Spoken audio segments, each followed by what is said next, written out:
अस्सलाम वालेकुम। Rimsha kitchen and hacks में बन रहे हैं आज शामी कबाब।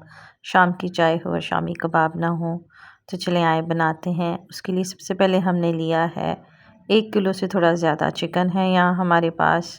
और स्पाइसेस में हमारे पास है 1 टेबलस्पून भर के लाल मिर्च है, according to your taste salt है, और ऑल पर्पज़ मसाला है मेरे पास। यहाँ मैंने लिए हैं सूखा पुदीना, ज़ीरा और काली मिर्च, दालचीनी और थोड़ी सी काली मिर्च। और हमने लिया है यहाँ पे लहसुन 2 टेबलस्पून भर के हमने लिया है, सूखा धनिया, प्याज, अनारदाना और इमली।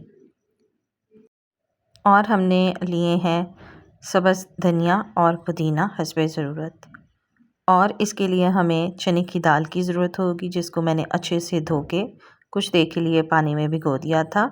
ये वाला कप मैंने आधा प्याली ये ली है। हमारी 1 किलो से ज़्यादा मुर्गी थी, आप अंदाज़ा लगा लें 1.25 किलो मुर्गी के लिए।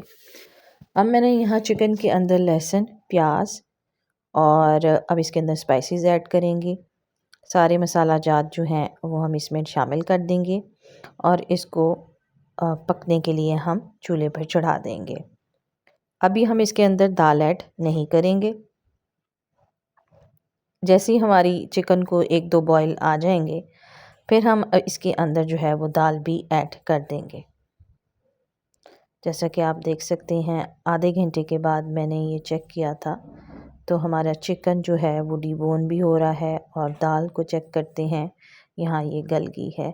इस पॉइंट पे मैंने अभी इसमें इमली नहीं डाली। इमली मैं इसमें तकरीबन जब ये 70 to 80% कुक हो जाएगा फिर डालूँगी, क्योंकि इमली जो है वो खटाई होती है और खटाई गलने नहीं देती चीज़ों को। तो यहाँ हमने इसका सारा पानी जो है वो खुश्क करना है अच्छी तरह, इतना अच्छी तरह कि आप जब चम्मच घुमाएं और ये बाहर आए तो वो बिल्कुल ड्राई हो। यहाँ हमने इसको इतना खुश्क करना है कि ये जो बैटर है हमारा देचकी के साथ चिपकने लग पड़े, साइड से लगना शुरू हो जाए। जैसे आप देख रहे हैं कि मेरी देचकी के किनारे जो है वो जलना शुरू हो गए हैं। इसको इस हद तक हमने ड्राई करना है, जलाना नहीं है, लेकिन इसकी ड्राइनेस इतनी होनी चाहिए कि ये बैटर जो है वो देचकी के साथ अपना आप छोड़ दे। अब इसको हम ये देखें, मैंने इसको देचकी से निकाल लिया। डीबोन करते हैं, लेकिन उसके लिए इसको पहले थोड़ा ठंडा कर लें, फिर इसको डीबोन करें। और चॉपर बिल्कुल इस्तेमाल नहीं करना। अगर आप मज़ेदार रेशेदार कबाब खाना चाहते हैं तो चॉपर को भूल जाएं। अब हम इसको लकड़ी के हामन दस्ते के अंदर जो है वो कूटेंगे। अगर आप यहाँ पे कीमे वाली मशीन इस्तेमाल करना चाहते हैं तो कर लें, वो जो सुराखों वाली होती है, लेकिन चॉपर इस्तेमाल नहीं करना है। चॉपर आपकी हर चीज़ का जायका जो है वो ख़राब कर देगा। कम से कम मैं आपको रेकमेंड नहीं करूँगी कि आप चॉपराइज़ कबाब बनाएं। तो यहाँ हमने चटुवटे के अंदर अच्छे से इसको कूट लिया था। एक अंडा शामिल करेंगे इसके अंदर अब हम, और फिर इसके अंदर हम फर्दर जो हमारे चॉप किया हुआ धनिया, चॉप पुदीना, सूखा धनिया, इसको भी हमने हमदस्ते में ही चॉप उसको दरदरा कर लिया है।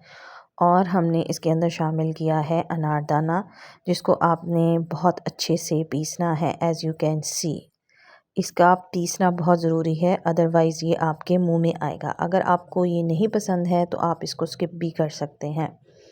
तो यहाँ पे हमारा बैटर जो है वो डन है।